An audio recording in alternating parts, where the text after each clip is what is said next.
Asu here. Today we are going to be ranking the dungeons in Destiny 2. Now, you might be thinking, wait, Nazasu, I didn't know you played Destiny. Well, you see here, I play quite a lot of Destiny. My close friends probably know that it's a problem at this point. Has been a problem for a while. But yeah, I spend way too much time on Destiny 2, and in doing so, I have solo flawless every single dungeon that is currently in the game. So here are my thoughts on each dungeon, and I will be ranking them in a tier list. So yeah, let's get this started. First up, we're going to be talking about Shattered Throne. Shattered Throne is a dungeon that came with Forsaken. It is in the location of the Dream City. And nowadays, there's really no reason to do the Shattered Throne at all. Mainly because the Shattered Throne does not have any unique loot to it other than the exotic Wish Ender. And the only real reason to do Shattered Throne is to get Wish Ender, or if it is the Pinnacle activity, as it is this week at time of recording. So if you need a Pinnacle, you best get on it. Shattered Throne is your best place to get it for all three characters. It's very easy to do. It's not that difficult, and you can easily solo it, no problem. But with the recent changes of boss health bars, be prepared to spend maybe like 5 or 10 minutes longer within Shattered Throne than you normally would. Yeah, otherwise, loot's underwhelming. Only reason to do it is to get Wish Ender, and it's very skippable. Straight up B tier dungeon. Let's go to a more recent dungeon. I'm going to skip around a bit. And we're going to go with Warlord's Ruin. This is the newest dungeon to enter the game and is located within the EDZ. This dungeon is fantastic. It's a Scorn dungeon and Sword and Taken dungeon. The loot's pretty good. The sidearm Indebted Kindness is probably one of my favorite sidearms in the game. Easily on par with the Call. It gets Volt Shot, Lead from Gold, Beacon Rounds, Nutrition Orbs. Very solid weapon. I hear the rest of the weapons is also pretty decent. Especially the Sniper Rifle Neem's Lance, which I do not have a good roll for. So I just tossed them because I don't use snipers besides Succession anyway. Very Bloodlines is fantastic. It's a really good exotic sidearm. It's also a special sidearm in the energy slot. Yeah, otherwise it's a pretty decent dungeon. The only problem I have with Warlord's Ruin is that the solo experience takes a considerably long time to complete. Upwards to an hour, hour and a half, maybe 2. Depending on your build, depending on your skill level, depending on how familiar you are with the encounters. Be prepared to spend a long time on that final boss. And be prepared to spend anywhere from 7 to like 9 rotations of DPS on the Ogre without having solo operative anymore. So yeah, be prepared for spend a while doing the encounters, and if you're going for solo flawless, good luck. I salute you. You got this. Yeah, this is pretty much a B tier dungeon in my books. Mostly due to how long it takes to actually complete if you're doing it solo. Coming back to an older dungeon, one that doesn't have unique loot to it. Pit of Heresy here. Located on the moon. Of course, part of the Shadowkeep expansion. The exotic for this dungeon is Xenophage, which is one of the best guns in the game. Mostly for the mid-game content, not really so much for end-game content. Except for the exception of the first encounter in Deepstone Crypts, where it annihilates the cores pretty quickly. It's great at killing mages. It's great at killing elites. Don't be using it for boss damage unless the boss is particularly squishy to explosives. Yeah, Xenophage is good. The dungeon itself is kind of lackluster, except for maybe like 1 or 2 encounters. Primarily the one with the Annihilation Totem and the ogres right before it. Those are pretty engaging for a little bit. The Acropolis is kind of annoying to deal with because of just how vertical it is. So if you have to go from the top to the bottom or bottom to the top and you don't plan out your route accordingly, it's going to take you a while to get through. But otherwise, the boss encounter is fine. You use the sword mechanic from the Acropolis. Get ores to dunk into the pedestals, and then you can do damage to the boss. Be prepared for maybe a 3-phase on the boss if you're not familiar with the changes to health that they had. Overall, just because it doesn't have unique loot and the entire experience is kind of lackluster, I would put it in C tier. I would rather do Pit of Heresy over Shattered Throne, which is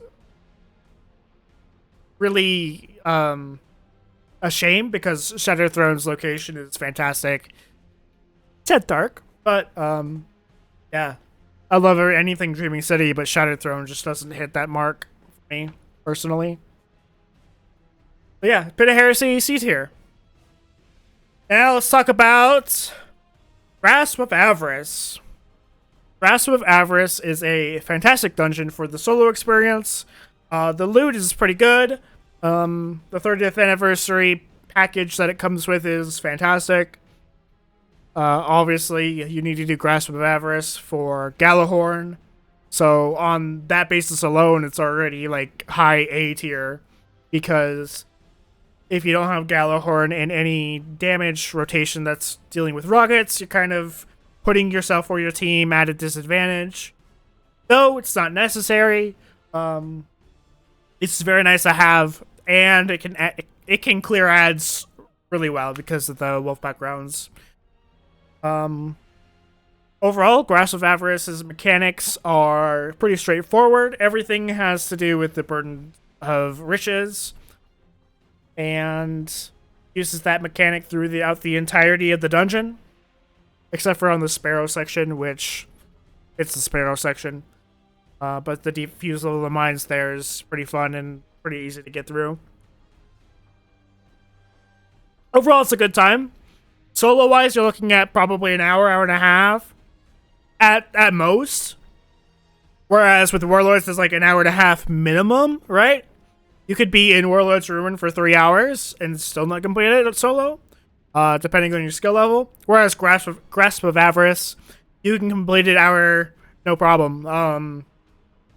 Very few wipes, and get through it in maybe like, I don't know, 45 minutes playing perfectly. Maybe half an hour if you're really goated. So Grasp of Avarice is easily A tier. My list of dungeons. Okay. We have one in each category except for S tier right now.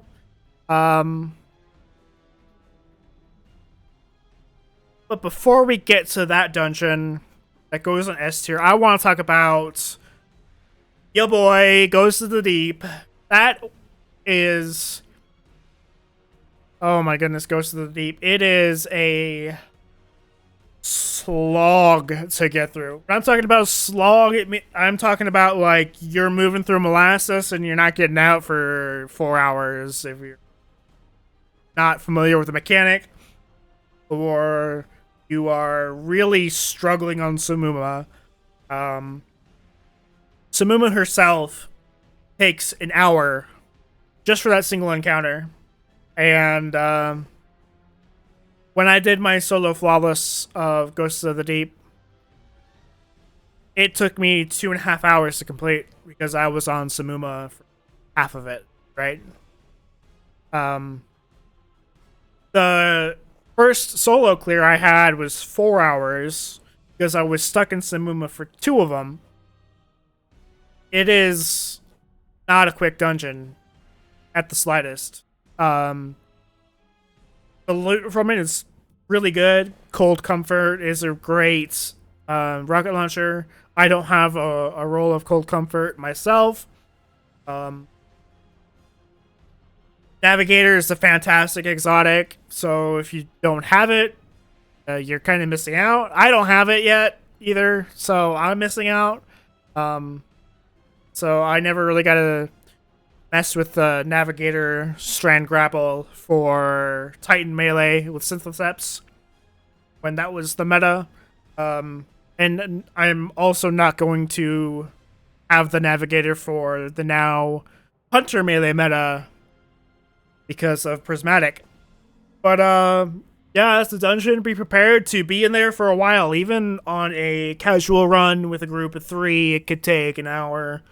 And the loot's pretty good. Just be aware it's gonna take a while. B tier because just how long it takes.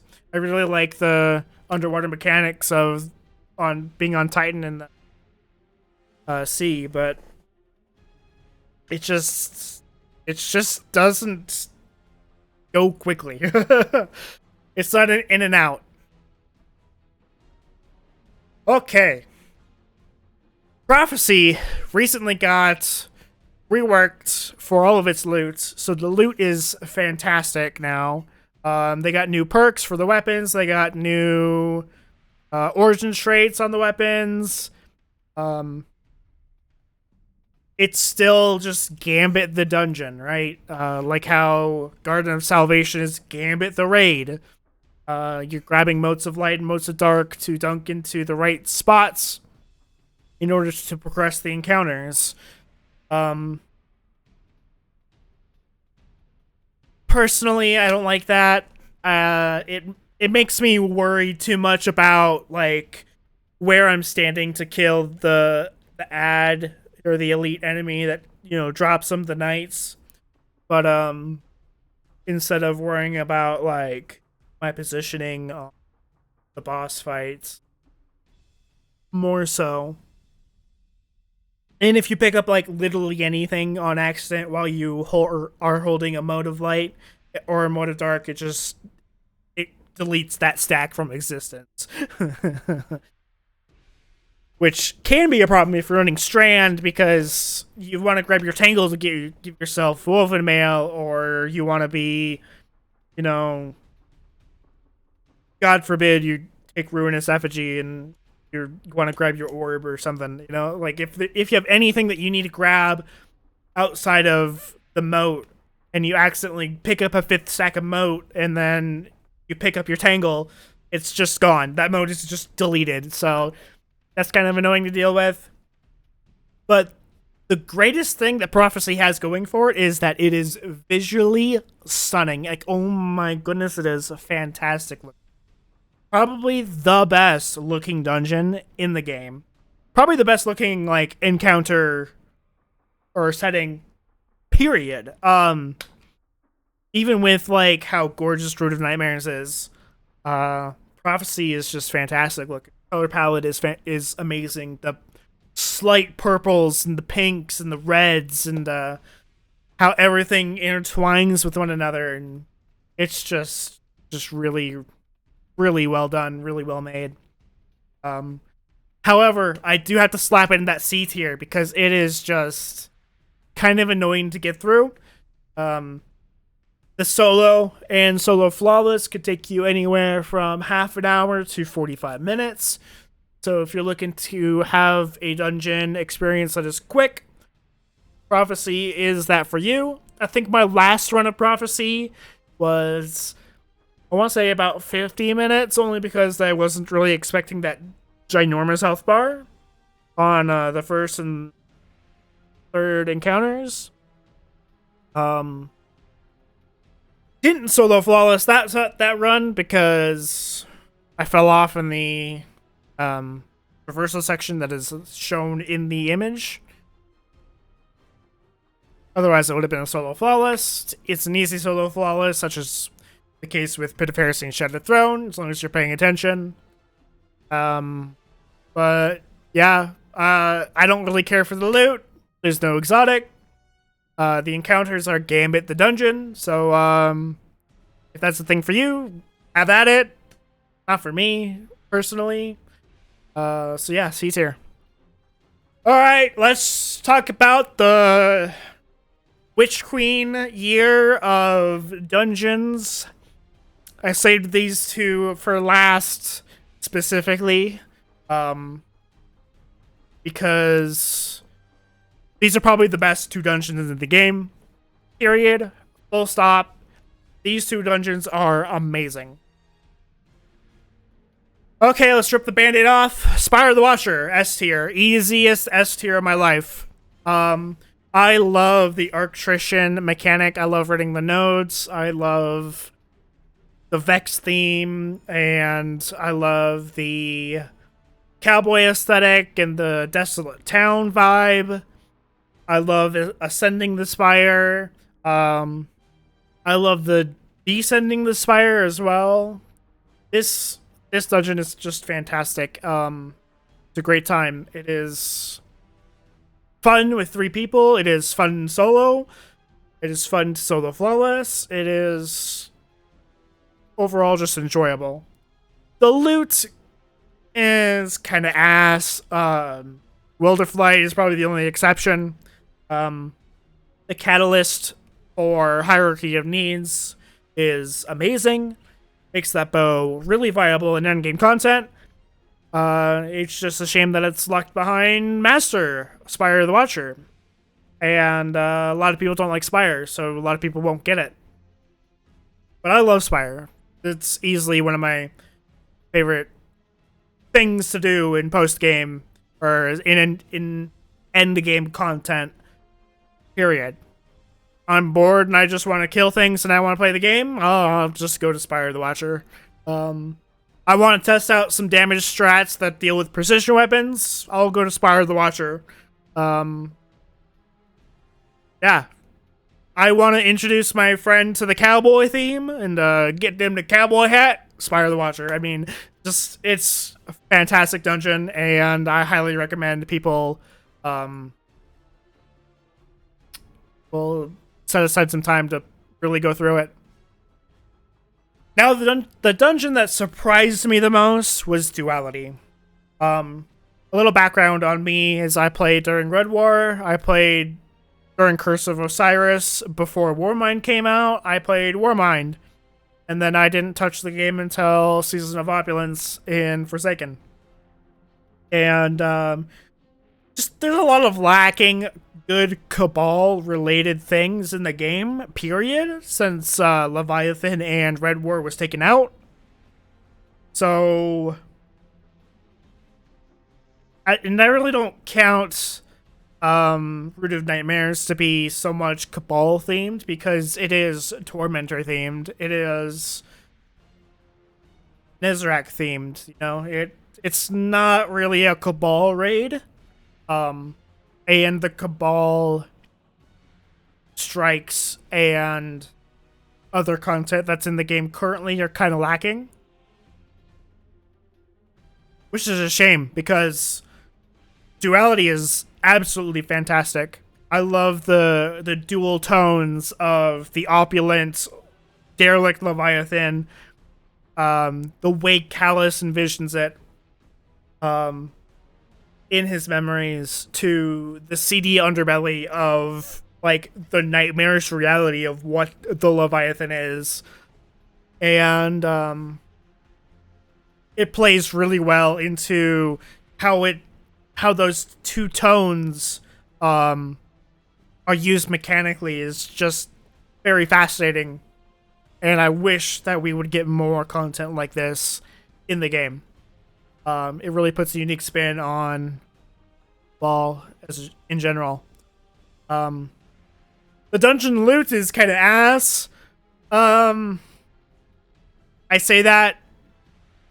The SMG is pretty good, as far as I'm aware. The linear is okay if you don't have an aggressive burst or an adaptive burst arc linear. It's probably the only one that's available at the moment because Sand in the Line is a precision frame. Otherwise, the loot's you can really skip out on the loot and be fine. But just the location and everything that surrounds Duality in general is just fantastic. It's easy A tier. It's better than Grasp of Avarice in my opinion. If I was ranking, if the matter of these mattered, it would go like this: Duality, Spire and Duality, Duality, Grasp of Avarice, then probably Warlord and Ghost of the Deep. And then Prophecy, Pit of Heresy, and then Shattered Throne.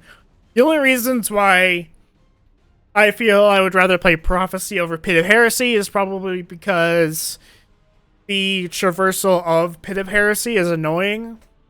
Otherwise, it's kind of meh. Who cares at that point? But yeah, solid top 3 are Spire the Watcher, Duality, and Grasp of Avarice. Yeah. Next time we talk, I'm gonna be doing a tier list on the raids, and I'm only gonna talk about the ones that I've completed. So look forward to that. But yeah, I have been Nazasu, and this has been the Destiny 2 Dungeons tier list. Let me know what you think down in the comments below, how you would rank these. Let me know your thoughts on Destiny 2 in general, I guess. I don't know. Subscribe if you liked, whatever, all the YouTube stuff, and I will talk to you all later. Okay. Nazasu out.